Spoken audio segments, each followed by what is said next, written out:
আহ, এখন কেএমসি যা ত্রুটি মুক্ত করার কথা প্ল্যান, তারাই যদি বিপর্যয়ের পর স্বীকার করে যে আসলে প্ল্যানে ত্রুটি ছিল, তাহলে তো তারাও সেই দায় থেকে কেউ কি বলবো যে রেহাই পেতে পারেন না। They are also part of this, কি বলবো যে এন্টায়ার হয়ে যাচ্ছে, বিপর্যয় যা হয়েছে। ফলে এখানে যদি প্ল্যানে ত্রুটি থেকে থাকে তাহলে, এবং সেই ত্রুটিযুক্ত প্ল্যান বাস্তবায়িত করার সময় যদি বিপর্যয় ঘটেন, তাহলে মূল নকশা যারা করেছেন they will be held accountable, এই সন্দেহ নেই। কিন্তু আমার ধারণা কলকাতা শহরে প্ল্যান ত্রুটিপূর্ণ যখন হয় তখন নিশ্চয়ই তার পেছনে না পেছনে কোনো না কোনো ধরনের কি বলবো অবৈধ বিষয় যেগুলো সেগুলো থাকে। ফলে যার মাসুল মূল্য হয়তো এতগুলো মানুষ, এবং আমার ধারণা দুর্নীতির প্রশ্নটাও সেখানে উড়িয়ে দেওয়া যায় না, কেননা কেএমসিতে সেরকম একটা প্ল্যান পাস করানোর ক্ষেত্রে এগুলো থাকে। কিন্তু মোর ইম্পর্টেন্টলি যে এই সবকিছুর পরও যে একটা প্রজেক্ট কলকাতা শহরে যখন এক্সিকিউটেড হচ্ছে, এত বড় একটা 70,000 স্কোয়ার ফিট গ্রাউন্ড কাভারেজের বড় একটা গোডাউন, ফলে সেটার কেউ পর্যায়ক্রমিক সুপারভিশন বলতে যা বোঝায়, পিরিয়ডিক সুপারভিশন, সেটা কেউ রইলো না। ফলে সেখানে সাইট ইঞ্জিনিয়ার থাকার কথা, কেএমসির তরফ থেকে দেখার কথা, তারা কেউ দেখলেন না।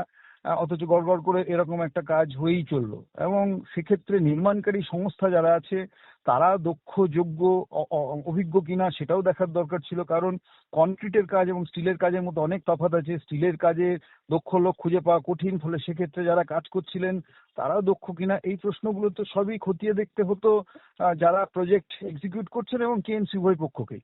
এখন এই এতগুলো ফাঁক নিয়ে যদি একটা প্রজেক্ট এক্সিকিউটেড হয় এবং তারপরে যদি এরকম একটা বড় বিপর্যয়ে আমাদের 5-6 জন মানুষ মারা যান, আমি বলবো যে এটা একই সাথে লজ্জার, দুঃখের, বিড়ম্বনার এবং দুশ্চিন্তারও আগামী ভবিষ্যতের জন্য। ফলে আবার বলছি যে দুর্নীতির ক্ষেত্রে জিরো টলারেন্ট ভূমিকা কেএমসি কে নিতে হবে। পুরো প্রশাসনকে অনেক বেশি ভিজিলেন্ট থাকতে হবে। কারণ আমি আপনাকে বলতে পারি যে আমাদের বাঘা যতীনের বাড়ি যখন হেলে পড়েছিল, আমি একই কথা বলেছিলাম যে শুধুমাত্র যিনি ডেভেলপার তাকে দোষ দিয়ে এই বিপর্যয়ের হাত থেকে আমরা রেহাই পেতে পারি না। ডেভেলপার তো দোষী প্রাইমারিলি, যিনি হচ্ছেন জলাজমি বুঝিয়ে নির্মাণ করছেন, কিন্তু একই সাথে পূর্ব প্রশাসনেরও দোষ রয়েছে, তার ভূমিকা রয়েছে, সেটাকে বাদ দিয়ে নয়। একই জিনিস আপনি আরেকটা গোডাউন আমাদের শহরে হয়েছে নাজিরাবাদে কিছুদিন আগে, মাস 6 আগে, সেখানে প্রায় 26 জন মানুষ মারা গেছিলেন, সেটাও একটা গোডাউন ছিল। ফলে এই যে কোথাও গোডাউন যখন তৈরি হচ্ছে, একটা প্রশ্ন এখানেও উঠছে যে সেটা কি আরো বেশি ঝুঁকিবহুল নির্মাণ হচ্ছে, যেহেতু সেখানে মানুষ থাকবে না, সেটা গোডাউনের জায়গা হবে।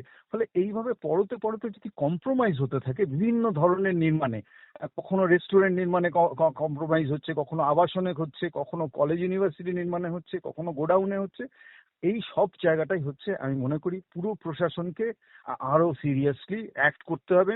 এবং পুরো প্রশাসন যেন রাজনৈতিক চাপের কাছে মাথা স্বীকার না, নতি স্বীকার না করেন। তারা কেএমসির নিয়ম, রাজ্যের নিয়ম, দেশের নিয়ম মেনে যা আছে সেই মতো যেন নির্মাণ চলে, পরিবেশ বাঁচবে, মানুষের জীবনও বাঁচবে।